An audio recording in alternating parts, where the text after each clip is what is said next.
जो ये Nepal versus USA का जो टी20 का सीरीज हुआ है, इस पूरे सीरीज में अगर नेपाल टीम की तरफ से कोई अच्छा बैटिंग किया है, अगर कोई सबसे अच्छा बैटिंग किया है तो वो है कुशल भुरतेल।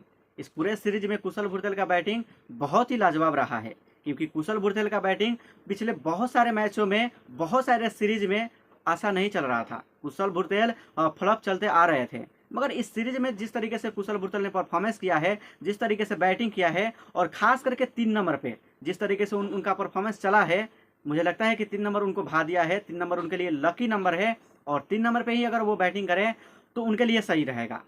और इस पूरे सीरीज में जिस तरीके से उन्होंने परफॉर्मेंस किया है, उतना जितना उनका तारीफ किया जाए वो कम है, क्योंकि जिस प्लेयर का पिछले सारे मैचों में अगर आप देखो, पिछले मतलब कुछ मैचों में आप देखो, तो उसका परफॉर्मेंस नहीं चल रहा था, मगर इस सीरीज में इतना अच्छा उनका परफॉर्मेंस चला है। सबसे पहले मैं आपको याद दिला दूं कि पहला जो मैच हुआ था नेपाल वर्सेस यूएसए का, इस सीरीज का पहला मैच, उसमें कुशल भुरतेल ने हालांकि 10 ही रन बनाया था, मगर जो दूसरा और तीसरा मैच हुआ था उसमें कुशल भुरतेल का जो परफॉर्मेंस था वो बहुत ही शानदार था। दूसरे मैच में कुशल भुरतेल ने 54 बॉल पे जो है 92 रन का पारी खेला था, और तीसरे यानी कि आज जो ये मैच हुआ था नेपाल वर्सेस यूएसए का, इसमें कुशल भुरतेल ने 40 रन का पारी खेला था। तो आप इसी से अंदाजा लगा सकते हो कि कुशल भुरतेल का परफॉर्मेंस जो है यूएसए के सामने और खास करके इस सीरीज में बहुत ही अच्छा रहा है।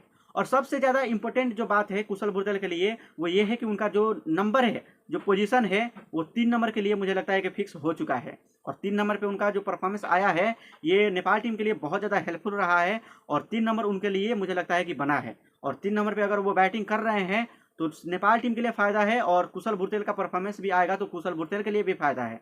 और मुझे लगता है कि 3 नंबर पे ही कुशल भुरतेल को बैटिंग देना चाहिए। और रही बात कुशल भुरतेल की परफॉर्मेंस की, तो कुशल भुरतेल का परफॉर्मेंस पिछले बहुत सारे मैचों में अच्छा नहीं रहा है। कुशल भुरतेल फ्लॉप चलते आ रहे हैं। बहुत सारे मैचों में कुशल भुरतेल को बैठाया भी गया है। कुशल भुरतेल को 6 नंबर 7 नंबर पे भी बैटिंग करने के लिए भेजा गया है। और मगर जो इस सीरीज में हुआ, इस सीरीज में जिस तरीके से कुशल भुरतेल ने परफॉर्मेंस किया, उसे देखते हुए अब यह लग रहा है कि कुशल भुरतेल अपने फॉर्म में आ चुके हैं, और कुशल भुरतेल का फॉर्म आना जरूरी भी था, क्योंकि कुशल भुरतेल जो है वो नेपाल टीम की एक शान है। बैटिंग के मामले में कुशल भुरतेल नेपाल टीम की एक शान है, और उनका बैटिंग अगर चल रहा है तो नेपाल टीम मैच जीत सकता है, चांस बहुत ज़्यादा बढ़ जाता है। कुशल भुरतेल, अनिल शाह, आसिफ शेख, रोहित पौडेल, इनका बैटिंग अगर चल गया तो नेपाल टीम चांद तक नहीं तो शाम तक, अगर चल गया तो चांद तक नहीं तो शाम तक, ऐसा ही इनका बैटिंग है। अगर ये चल गए चारों के चारों, या फिर दो ही चल गए या फिर एक ही चल गया, तो आप कह सकते हो कि नेपाल टीम का जीतने का चांस बहुत ज़्यादा हो जाएगा।